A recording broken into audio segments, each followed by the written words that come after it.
Hello and welcome back to the Puncher's Chance podcast, and welcome to another review show where we'll have a look back at what happened last weekend with Ryan Garcia becoming the new WBC champion. As well as that, we'll look at Claressa Shields' fights and a few other bits and bobs, including certain John Fury kicking off. Lots of fun stuff, all of our favourites on the channel, so stick around if you like the sound of that. Straight into it. Yeah, Ryan Garcia. Oh, we're starting there. We are. We're starting with Ryan Garcia. He's back. He beat Mario Barrios pretty comfortably. What do we make of the whole thing?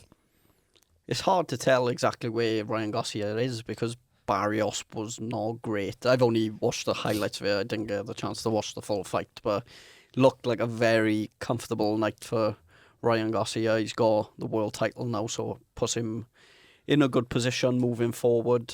It's mad to think he's still only 27, so he's still quite young in the game as well. Feels like he's been around for quite a long time, but it's probably because he's he's in the headlines most of the times when you do hear about him. But I'm sure there's they'll be looking at a variety of potential options now over the next few months with that world title. I'm sure there's plenty of big money opportunities to be made, some big fights, and he's always going to sell well just because of the character he is. He just gets people interested. But it'd be interesting to see what that next move is now, whether the corner Ben, Mr. Zuffer himself, goes for that world title or whether it's something else. But yeah, it was more or less a comfortable night for Ryan Garcia, I think. I think he, in a way, kind of shushed us, like sort of silenced us in a way. Because we all said pre this fight against Barrios that he's very undeserving of being in the position, and I still stick by it. I honestly can sit here and say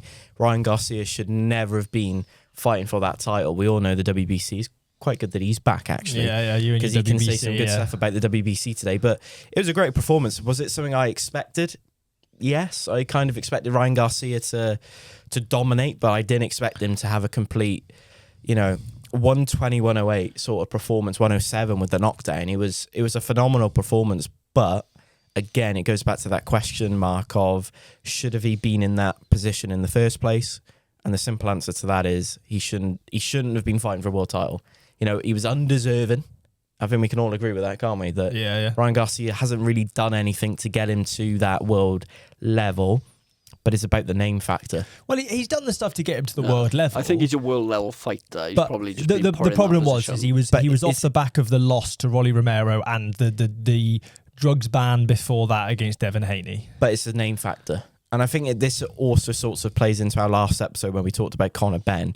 Your name in boxing can get you further than your skills and everything, which... Yeah, I guess it is frustrating. But I think more than any of it, like you said, you said he shushed us a little bit, and I don't think he did, because I think we said, he doesn't deserve to be in this position. There are people in his division that deserve to be in it more, but the fact of the matter is they weren't. He was, and Mario Barrios, and I mean this in the most respect possible, because I think he's a great... if you're talking, normal people, he's a phenomenal fighter. He's a former world champion in another weight category. But as a WBC champion at welterweight, he came in upgraded from the interim status, and in his 3 fights as champion, 2 draws and a loss. So he never actually really out and out won that WBC title.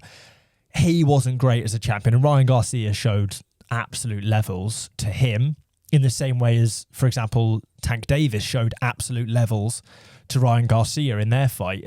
He's an odd one to call, Ryan Garcia, because he seems some fights he's just miles off it, and other fights he's just on fire. If against Devin Haney it was that left hand, that left hook that was the problem, then it was that straight right and then the overhand rights that were the problem for Barrios. He caught him so many times, right down the pipe. Early on, dropped him, and then just cruised to the finish line. It was pretty comfortable. What was it, 25 seconds and he's on the canvas. You can't come back from that, can you? You need a strong start especially in a world title fight, you need to start on the front foot, and to literally go and sit on the canvas within seconds of the bell ringing for the fight it must play in your head a little bit, and you're on the back foot straight away. You're already behind on the scorecards, and that adds pressure.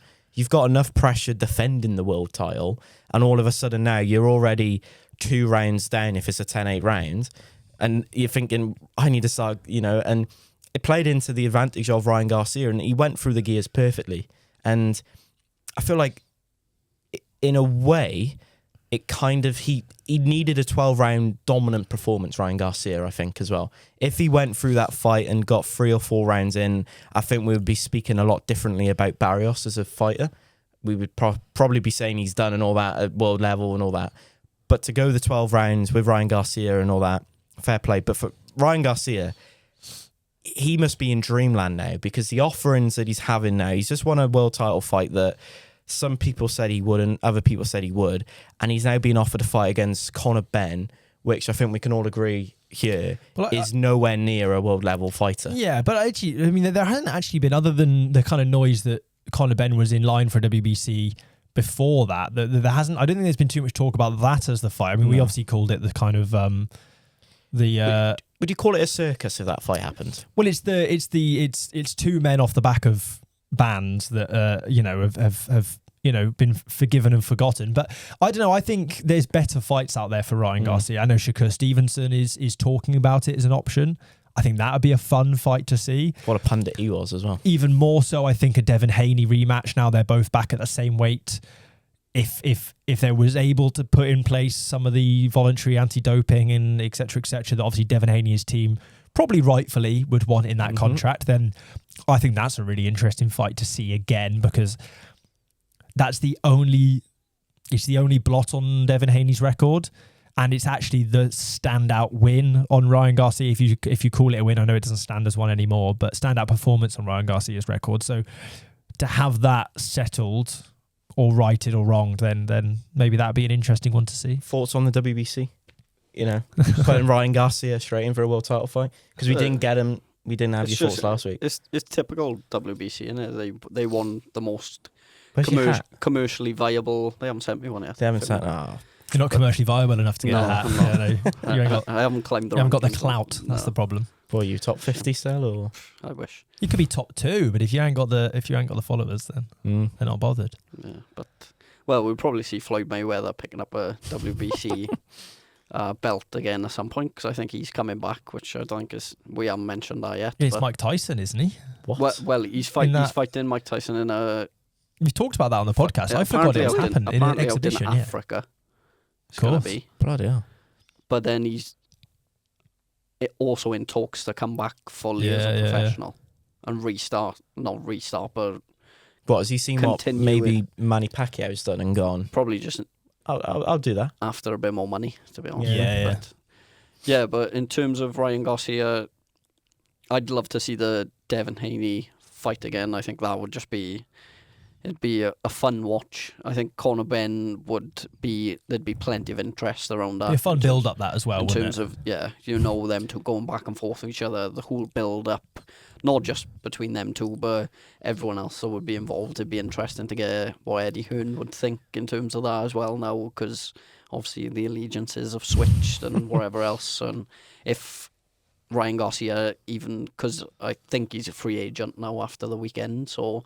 He's technically free to go and sign anyway, whether he ends up with Zuffa as well, or if Eddie Hearn just thinks this might be a way to get my own back a little bit, let's go and sign him for a 1-fight deal and try and get the fight with Conor Benn and, knock him down a peg maybe. But it'd be a bit like Wilder, wouldn't it? When there's options, and the thing is with Ryan Garcia, some people love him, some people hate him, but he's one of those characters within the sport that people are going to talk about him, and I think that's why people want him involved. I think that's why the WBC want him as a champion, or certainly wanted to put him in an elevated position to give him a shot at becoming the champion. And I'm sure there's plenty of big fights left for him yet. But I think we can all agree that character that he is has elevated him. Yeah, but I think you need that, though. There's plenty of really good fighters that have zero character and are just boring to watch. Yeah, but not just that. He well and truly put himself up to a position deserving of that Tank Davis fight at that point, lost that one, got himself back in contention, were deserving of the fight with Devin Haney in terms of rankings, etc., and got that one. It's just, it's coming off the back of the loss against Rolly Romero and obviously the ban post Devin Haney that it just, you can't fight for a British title off the back of a loss. Am I not wrong? It's something So like why that. can you fight for a world title? I think that night it was Times Square, wasn't it? Ryan Garcia didn't. I don't know what happened that He night. did The difference between that performance and Saturday's was like it just makes you wonder like what's going on there in terms of like I know he had a long layoff really, didn't he, going back into the Rolly Romero. I think fight, everyone was off it though that night in the Times Square, I wasn't don't it? think was a it was bit a good odd. performance from anyone. No, but I mean, a lot of people obviously talk. I think Ryan, we've seen from our point of view and from everyone's point of view, particularly in that build up to the Devin Haney fight, that maybe his head isn't always where he wants it or where he needs it to be an out and out world champion, and maybe that has some bearing. I think it was Shakur Stevenson was taking some pops at whether or not VADA were involved in this fight, and maybe that's why he gave such a good performance. And I'm not going to get into that. And I think I always believed that Ryan Garcia would beat Mario Barrios. I didn't think it was going to be a competition. So from that point of view, it was a performance at a level I expect of him. But there's exciting things to come for Ryan Garcia, and we'll have to wait and see. If you had to pick one fight for him next, Haney, get me that rematch. I want it to be Haney, but I think it's going to be Conor Benn because I think Zuffa are going to sign Ryan Garcia this week. I think, and by the time this podcast goes out, may well have done already. Yeah. It could have happened. I think Conor Benn would be my number 2 anyway. I just think it's a fun fight. It's a fun build up. I just think that whole back and forth we were talking about in the last episode or the episodes last week. The fact that the one thing that they could kind of have up on each other is that they were both banned, so they couldn't in a way, and it'd be funny seeing them try and dig each other out. When what would Conor bring for Ryan though? Because Ryan would bring eggs. What would Conor bring for? I don't know. What do you think, don't a tank or something? Do you think he could go for the Rolly Romero rematch as well, try and get that loss back? Yeah, maybe. Yeah, there's a world where that makes sense because, like you said, his performance was so poor on that night that if that's in his mind not indicative of the level that he's at, then maybe. But Rolly's an awkward guy in terms of I don't know what he's like as a person. I wasn't on that. You never met the person. How do you know? He makes some funny noises when he punches, but as other than that, I think he's fairly normal. Well, it'd be perfect for Zuffa then, Romero. Yeah, maybe. But he's an awkward fighter to fight against. He's athletic. He's difficult. He tactically, he reminds me a little bit of Teofimo Lopez in many ways, where you go, you might not be the most out and out talented fighter, but you'll always be awkward. Style wise, athleticism, etc. He's awkward. So we'll have to wait and see on that one. On the undercard, Gary Antuanne Russell, great fight, got through Andy Hiraoka. I say got through because I'm going to be honest. Going into it, there was a lot of noise of. Gary Antuanne Russell's the guy that's going to put that weight division on watch. He's a former Olympian. Hiraoka, someone who, by all accounts, didn't even have one amateur fight going into his professional career. And I wasn't very impressed with Russell. No. At all. I wasn't, and Hiraoka surprised me, especially with the fact of he got to Vegas on Thursday evening, a 20-hour travel day from Japan, and showed that he's been, in Vegas for weeks or something. There was no jet lag there in his performance, and the whole undercard I felt was a sort of, especially the 2 last fights before the main event, were 2 fights of 2 halves. Yes, where Antuanne Russell started strongly, and then Hiraoka came on into the fight, and if Hiraoka started a little bit earlier, maybe round 4 instead of round 6, I think was the first round I gave him.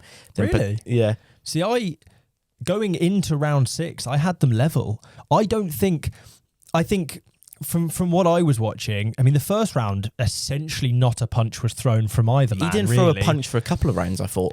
Hiraoka was just flicking out the jab, but Russell was closing Hiraoka down at times, and Hiraoka was trying to use his feet to stay out of range, and basically Russell was getting in distance and kind of just slapping him. When they do that kind of fast. He was doing enough though, I didn't think there was anything really landing. And actually, interestingly, I think when you looked at the stats through 6, the punch stats were almost even.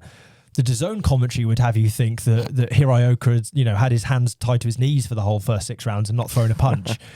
They were even through 6. And I can't believe I'm saying this. I've almost had a headache thinking this. I pretty much agreed with Chris Mannix. Clip it. For most of the rounds. Clip it up then. Maybe that shows that I saw this fight way off. I think I saw that Adeola Depot agrees think as well that Hiraoka won the Yeah. fight.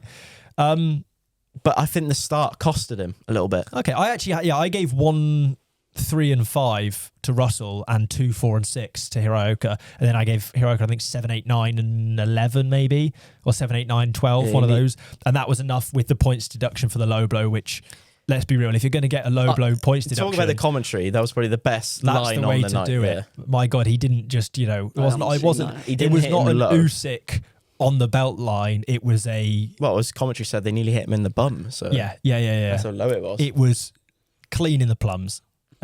He wasn't messing around. So And he didn't take the full 5 minutes though. no. And he still looked hurt when the ref brought him back together, Yeah, which is a little bit like.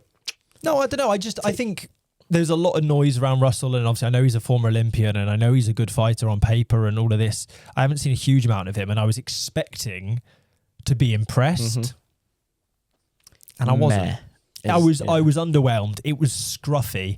If you had to, if you told me that one of them was an Olympian and one of them was someone with no amateur experience, guess based off their It would fighting be- styles, No, I would agree. have guessed it the other way around. But Yeah. he got the decision, and it wasn't a wrong decision by any means. I just narrowly had Hiraoka up. It was the sort of fight that it could have gone either way or a draw. Like the other fight, the one before the co-main event Frank was Martin. Yeah, you had to one of the best. Well, it was probably the best fight on the card, and you literally talk about. I think we can maybe agree here. I'm not too sure, but that fight was a fight of two halves, where literally Martin started perfectly, and you're thinking, "Oh, this is going to be a long night for his opponent," and then all of a sudden he comes back. It was a perfect score of 95-95. I had it a draw, and they can run it back. Yeah, it was a good fight. It was a good night of boxing. I felt from Nottingham over to Vegas. It's just a shame that it was 24.95. Yes, yeah. Maybe not worth that. We talked about DAZN Ultimate. Yeah. I'm not entitled to DAZN Ultimate, so Game's I'm game. fuming. Game's game. So he pays how much a month? £17 a month, and I get all the pay-per-views. I pay £5 less than him a month, and I'm not entitled to it. and you don't even get though paid. I wanna- He's not entitled. Because apparently I don't pay for it through DAZN. I pay for it through Apple, which is a little bit. It's a Game's ball a ache. game, mate. It's awful. I want to give them more money, and they don't want more money. So that DAZN are making money from these sort of fights. Yeah. Never mind, mate. Yeah, Never they mind. get- Granted to no more pay-per-views. DAZN Ultimate. Yeah. Or the ring pass, or whatever the different things that they try I'm to not bring even in. entitled I don't to even that, know what probably. the ring pass is. I don't know what it is, though, because I get all the ring cards with DAZN Ultimate, so it seems like it's just like Trying to wind me up now. for the sake of it. I really don't know. I don't know what DAZN are playing at, but I'm paying them. Too much going on. Too much. Speaking of a lot going on, another shutout victory for the self-professed GOAT, Claressa Shields. We said in the last one it was, or again, the ones last week, it was against the opponent from her debut, and it was her opponent's debut when she faced Claressa Shields the first time for the undisputed heavyweight title. Is it kind of, same thing, different day? Is that the general feeling? Should we talk about John Fury now? I suppose it does feel a bit like that. I It just feels don't like we find have that to interesting. touch on it. We have to, because let's be honest, she is one of the best women boxers on the planet. She's not the one, but she's one of them. Clearly is one of them. It was a performance that wasn't very like, oh, I'm going to take something from that. Okay, she is perhaps going to shut me up a little bit. It wasn't nothing. There was nothing there that sort of made me think, yeah, she is the greatest woman of all time. She's got an incredible career, pedigree and all, but if she drops down in weight and fights those sort of legacy fights, which I think she has to, against the likes of Lauren Price, Mikhail Mayer, who I want to say was on commentary, I'm not too sure. She might have been. I don't know, actually. I don't know if I got that wrong, but if she fights those sort of fighters, especially Lauren Price, and I could be a little bit biased here in my prediction, but I think Lauren Price easily beats her. But the longer she stays at heavyweight, she's not helping herself in the argument of the greatest woman of all time, in my opinion. Yeah, I think that is the ultimate thing. I mean, let's not be real. There's not a huge amount more she could have done in terms of a performance, because she won every single round. But it It's the quality. It goes back to it, and I don't want to sound like someone going over the same thing again and again. You know, I'm not Clarissa's matchmakers, but no, you're her biggest fan. I heard. Well, that as well. No, I just think, you know, while you're fighting opponents in such a limited division with such limited quality, and you know, the opponent wasn't great, and there was some fight week antics that I just don't think are necessary. Yeah. That they just don't. You know, it's not an important fight. Don't try and make it out to be something it's not. It goes back to similar to what we were talking about with Conor Benn, where it's you don't have a problem with somebody if they are what they say they are. It's when there's a discrepancy between what they say they are and what they seem to be. You know, if you're gonna call yourself, and that's the important bit, call yourself the GOAT. She's got like Shane and everything. Then you kind of have to do something. You know, we talk about Devin Haney, we talk about Shakur Stevenson. Those are guys that have fought the best in and around them time after time. Mm-hmm.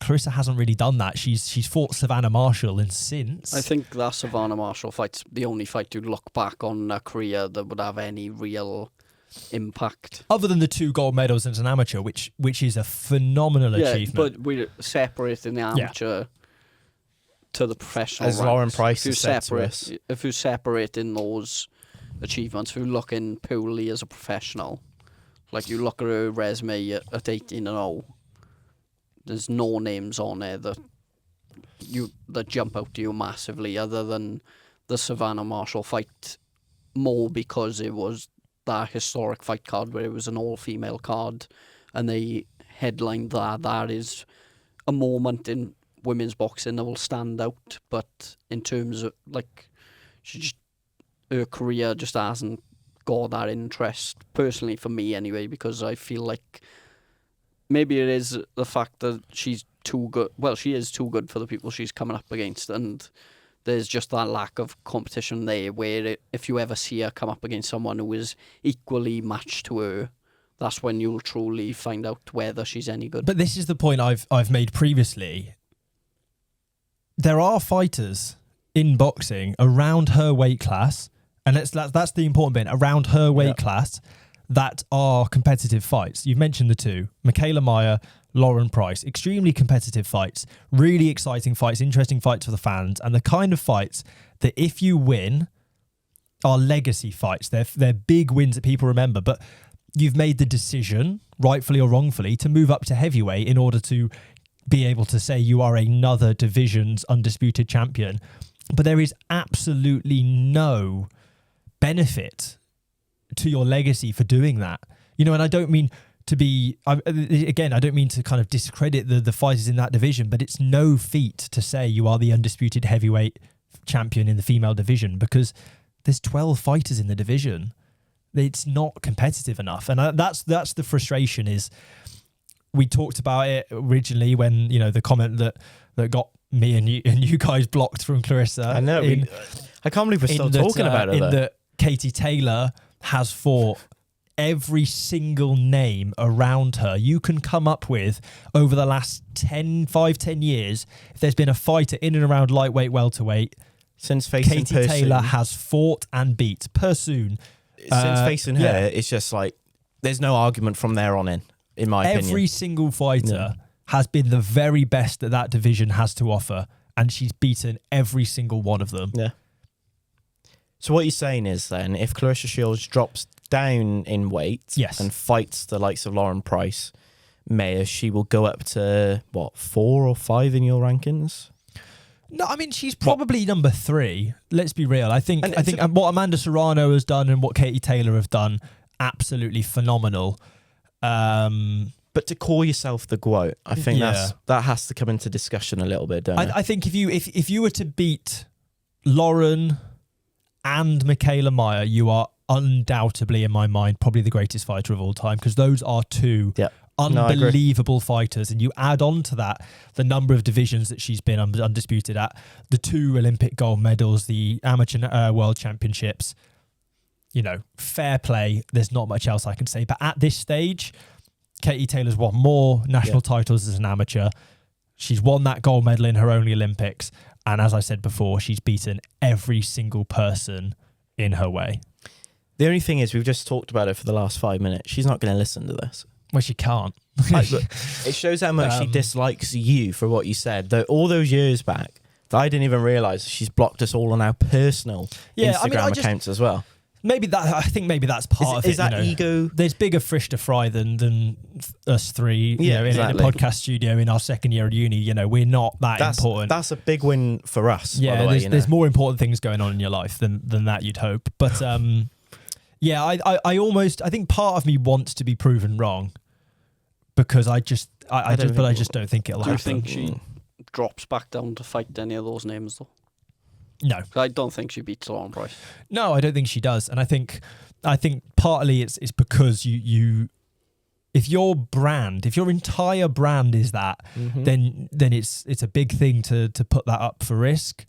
But also, I think it's the fact that, like you say, it's a risk, and if there's a risk, that's not really something she's taken in her professional career in terms of opponents. So, I doubt we'll see it. On to another character. What a podcast this is. John Fury. I feel like we've been quite negative this podcast. We've basically it's the names of the Ryan Garcia, Claressa Shields, John Fury. Normally, we don't have them all in one podcast at the same time. We're a Jarrell Miller away from puncher's chance bingo at that point. But John Fury had a bit of a kick off, or whatever you want to call it, in the launch presser for Fury Makhmudov. Ben, what do you make of that, mate? He's just an absolute clown, isn't he? He's always got to be the centre of attention, and like he's got an massive mouth for someone who was a journeyman heavyweight and a very bad one of that, who achieved nothing in the sport. And I often think that the loudest man in the room sometimes is the weakest man in the room, and I think that's what he shows when he does these sort of rants. It's all for attention, and you've got the thing he loves about it is the fact that he's got all these people chasing him around with cameras because they want the clips and they want to chuck it up on socials. And I know it does good numbers, and I know it garners the interest, but Tyson Fury doesn't need it. He's a big enough name in his own right and has achieved enough, and I don't think he needs that noise and the distraction around it, especially coming off the 2 losses to Usyk, which he himself is struggling to come to terms with. I think the fact that he was beaten by the better man, which worries me again, because I always hate it when a fighter refuses to admit to themselves that they probably weren't good enough or have got flaws in their game and can't be beaten. I don't never like it when I see a fighter say, I can't lose. I think if you do it once, it's okay, because, I spoke to... who was it we spoke to at the Boxer Fight Week? Andy, no? No, I can't remember who it was. I spoke to somebody and they said about how in order to be... Johnny Nelson. Johnny Nelson, that was the one. In order to Can be... you forget Johnny Nelson? No, I forgot who it was I spoke to, not God, we're rather gonna than have hate who off it him, was. In order to be the best, you have to believe you're the best, and you have to believe you're unbeatable. And if you lose once, I think, you have to almost write that off as it's boxing. That happens sometimes. But then if you lose in the rematch as well, in perhaps even more emphatic fashion, then I think it's time to be introspective and take a long, hard look at yourself and accept that maybe another man might be better than you and look to improve things. But like you say, that's not what he's done. There's no shame in that, though. But no, not at all. And sometimes you can look at that logically and be, this is what I need to do to improve. And I think if he had that mindset, then maybe it might give him a better chance of beating Usyk. But if you're going to go in there for what would be a third time and just think, I can do exactly what I've done in the first 2 fights, I feel like I deserve the win, I'm going to do exactly the same, you're just going to come out with the same outcome, and he's just going to outbox you again, which he'd done in the first 2 fights. He beat you fair and square, he beat you comfortably. He should have probably got a stoppage in the first fight. If it was most other fighters, the ref probably waves that off. Yeah. Well, if it wasn't a world title fight. In the second fight, he fought so cautiously and just got outboxed. And I don't know whether that's just him and his ego struggling to come to terms with the fact that he was beaten, and he just needs some way to almost protect that ego, but I don't think it does him any favours. I think the Makhmudov fight is a perfect fight for him to come back to, because I think it'll make him look really good and it'll set him up to get another big fight. But yeah, my only concern with the Makhmudov fight, and it touches on a lot what Ben's just said, one of the main takeaways from that press conference, if you can push aside the circus that John Fury created, was the fact that Tyson Fury announced that he's going at it alone. Yeah. Which is a little bit like, what are you doing here? You know, Makhmudov, I think we can all say we expect Fury to win, but you still need a coach, you know, to coach you, and you can't have your dad in your corner against Makhmudov. I don't think. Maybe he took everyone's criticism after was it the first Usyk fight where he had about 6 people in his corner, and he's gone for the extreme of just, you know what, I want no voices in my corner. I'm just going to sit there in silence. Can you just imagine someone there with just a bucket and the person that just puts the stool in, and that's it, in between rounds? Just, and it's going wrong. Get your cut man, you know. And then you got like Frank Warren shouting from ringside. Whack an audio book in and just sit there for a minute. But it doesn't surprise. Maybe we'll have John Fury in his corner. It has to be John Fury. Yeah, maybe he will, and he'll probably be on he'll be on the undercard fighting Carl Froch, maybe first fight of the night. I don't see that going well. That's the other thing. I think he was so disrespectful to one of the best fighters that Britain has produced, and Carl Froch was absolutely flattening him. Yeah, and it weren't even just the disrespect. I know he's apologised about it now afterwards, but the way he spoke to people like Steve Bunce as well, it's just like, I just don't know. I don't it just comes across to me like a really sensitive ego. The fact that you've got to try and put on this tough man bravado of I'm the biggest, strongest man in the room when you're not. You're just not. And like there's plenty. There is a lot of men in that room that would happily put you in your place, I'm pretty sure. If you... And like I'm surprised that Carl Froch managed to keep as calm of a head as he did. But I think it's just because he knows what John Fury's like. He's just someone that's ultimately after the attention of... That he wants to get that attention during fight week, and he just looks at him as a bit of an idiot. Yeah, the whole thing with that, realistically, and I, you know, again, without trying to sound too disrespectful, but the biggest achievement of John Fury's in boxing is being the father to Tyson Fury. He's living... And even beyond that, you know, Tommy Fury, not the fighter that he was made out to be. Hughie Fury, not the fighter that he was made out to be. None of the Furies have really been... We still got Roman. They are made out to be. We still got Roman Fury at the moment, you know. Other than Tyson, and Tyson has been, you know, unbelievable for British boxing. You know, we cannot overstate the importance of that Klitschko win, that Wilder trilogy, etc. You know, even that double Usyk fights. You know, in terms of excitement for the boxing world and the size and the interest of those fights, humongous, but. Like you kind of say, you know, except when you're second best. Yeah, particularly if the man opposite you is someone, as for Tyson's point of view, someone like Alexander Usyk, who's phenomenal, or in John Fury's point of view, someone like Carl Froch, who has achieved absolutely everything you have and a hell of a lot more. Yeah, it was just crazy, just the way it all played out. I think it was just... Yeah. It's been a mental couple of weeks in boxing. There's rarely a normal week in the sport of boxing. We have one quiet week, and then all of a sudden, like a storm comes, and it's like there's one day like that on a Monday. It was a Monday as well. Out of all the time to do it, on a Monday last week to do it. There was just so much in the Conor Ben and everything that's happened.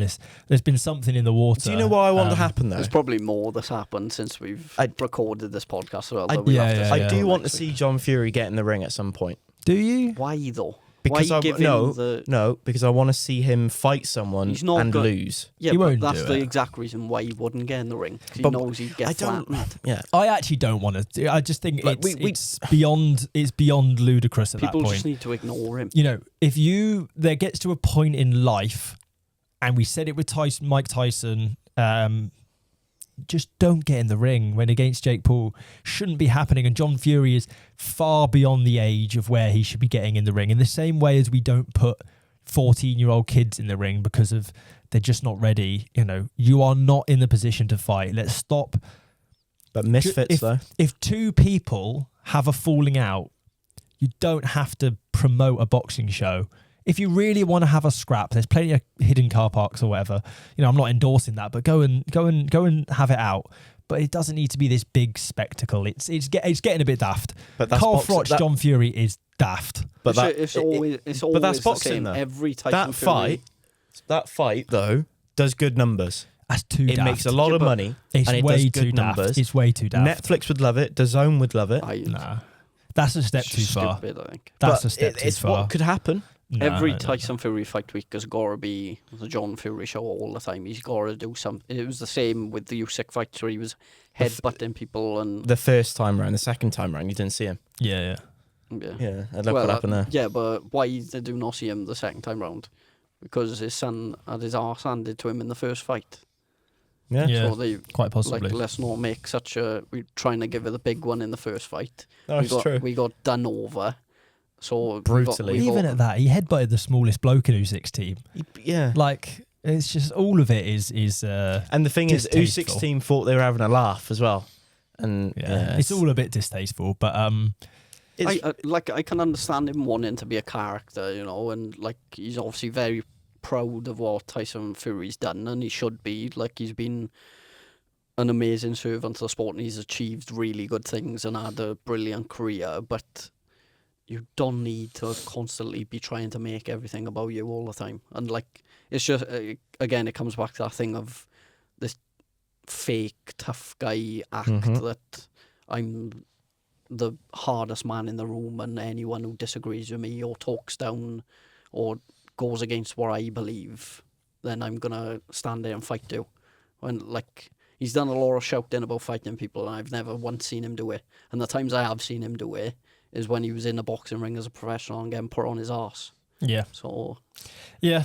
On to some happier, more exciting things. We've got some actual boxing coming up on we got predictions on or this weekend. I think boxing I think the news. boxing news app is napping on us. Come We'll have to have a on. look. But Navarrete versus Sugar Nunes is a cracking little fight, isn't it? It's a really could be a well good matched, watch. really difficult to call. Apparently more than 10,000 fans are expected in Arizona as well. Yeah, it's just a good little fight. That is that good of a fight that we almost previewed it a week too early. yeah, you wanted to jump yeah. on it. It's a great fight. It's a great matchup. Both styles will, I expect, a match. I expect Nunes to go into it as favourite, would you say? Would Navarrete be the sort of fighter now that you're looking at towards at the end of his career, whereas Nunes is I'd back Nunes slightly, but it is a really tough fight to call. changing of the guard, would you say maybe? No, because I think they're both at that sort of. Nunes is an established champion Didn't in his Nunes own go right. to Japan and win a world title? He may well have done. I'm I'm trying to think, because Matchroom... Yes, he did. Yeah. Yeah. But no, yeah. Nunes is a great fighter. Navarrete is a great fighter. it's going to be a good watcher. Yeah, and I think realistically, the winner of that, you want to fight someone maybe like Anto Kachache, that's obviously on red hot form and deserves a big fight. You know? Kachache and Nunes was the fight they were on about before. wasn't it? Yeah, So yeah. And if there's another, title, Kakache's then- fighting soon, ain't he? fighting Dickens, yeah, Kansas Dickens. which is a tough fight in its own right. Unification fight as well. Unification Yeah. fight. So then, I think it would be what WBA, And there would just be one off. IBO, and then IBF and WBO Yeah. from this end on the line. Plenty of good stuff. Well, from Arizona to Derby as well. Konstantin Usyk. I haven't watched a lot of him in person. I've seen a lot of him. You've missed out. I think I've missed out big time. I think, you boys can speak about him, but I think from what I've seen online, he does look like a real handful, and Owen Cooper could be in for his toughest fight of his career when they battle it out for the British and Commonwealth welterweight title. I think it's a good fight for both of them, though. As much as we've bigged Ursu up, and he's shown real quality, Real power as we've well. not yet seen him in a tough test. And that's the thing I want to see from his him. last fight probably was it his last fight, like fight before last, Ethan James, I think it was. Yeah, That should have been on paper Yeah. harder than it was in the end. the Ryan Amos fight that he had last was pretty much comfortable, but that's the only worry when you see fighters they look really good, is when things probably are not going their way, how do they react to that? But he's quite a confident and calm character, is Ursu. He's like Scary as well, he- when you interview him. Yeah, he's always excited, seems excited anyway during fight week to get ready to get in the ring. I think this was a British and Commonwealth this weekend, so that's just another major step up then, and you're slowly climbing that ladder towards tougher and tougher fights, and then you're eventually going to get to a point where he's in there with someone who is going to be a real test for him, and that's where I think you ultimately see what he's going to be like as a fighter and how far he truly can go. But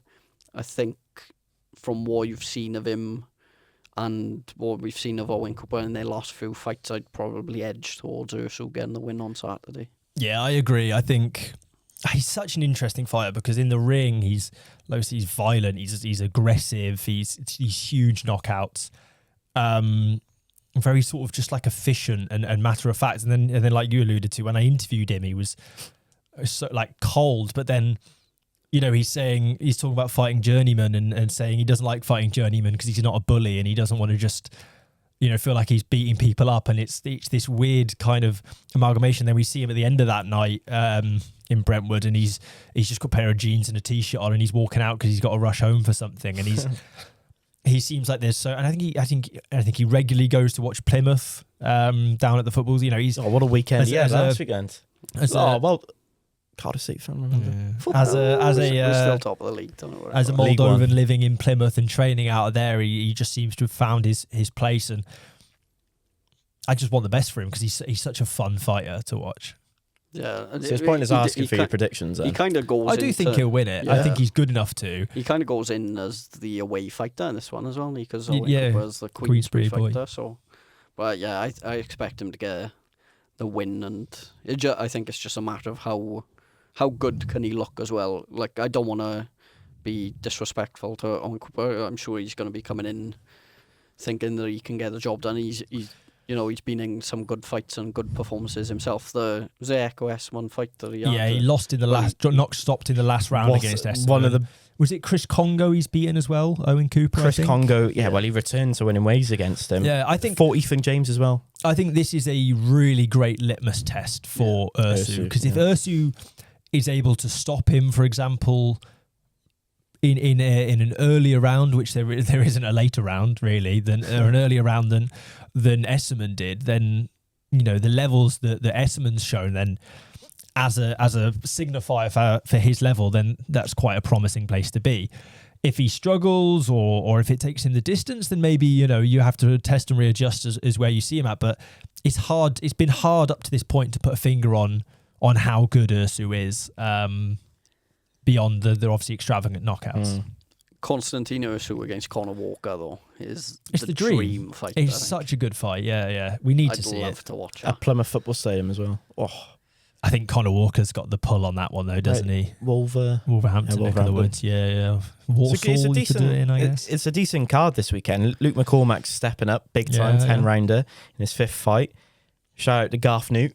Newport boy away fighter. Yeah.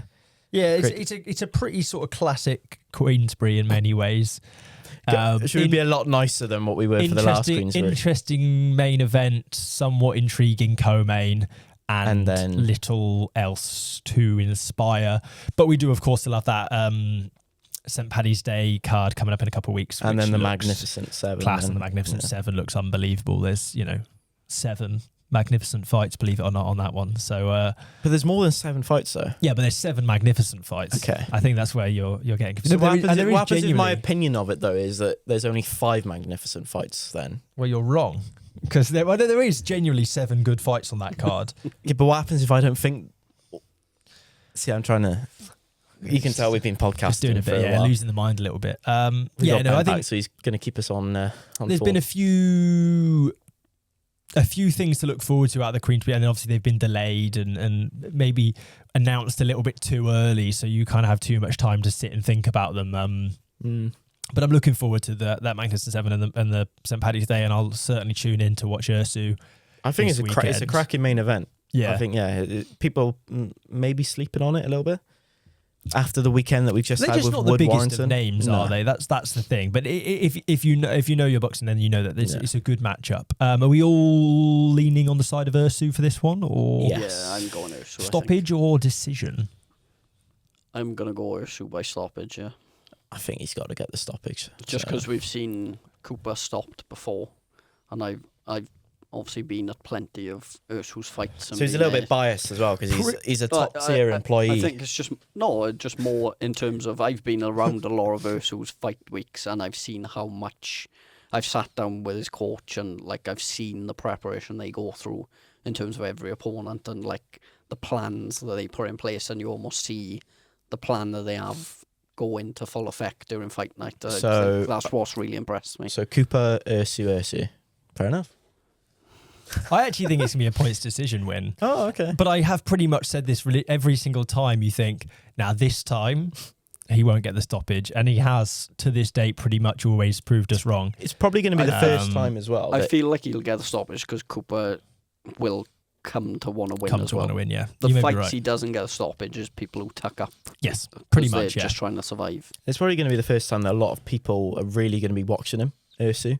Yeah, probably. So, well, if you like the sound of that, guys, then obviously tune in on the weekend and stick around next week. We've got plenty more exciting stuff to come up, always, every single week. You can't get rid of us. But if you like the sound of that, obviously subscribe or follow us on Spotify if you prefer just the audio versions, all of that good stuff as always. And we'll see you all next week. Punches chance.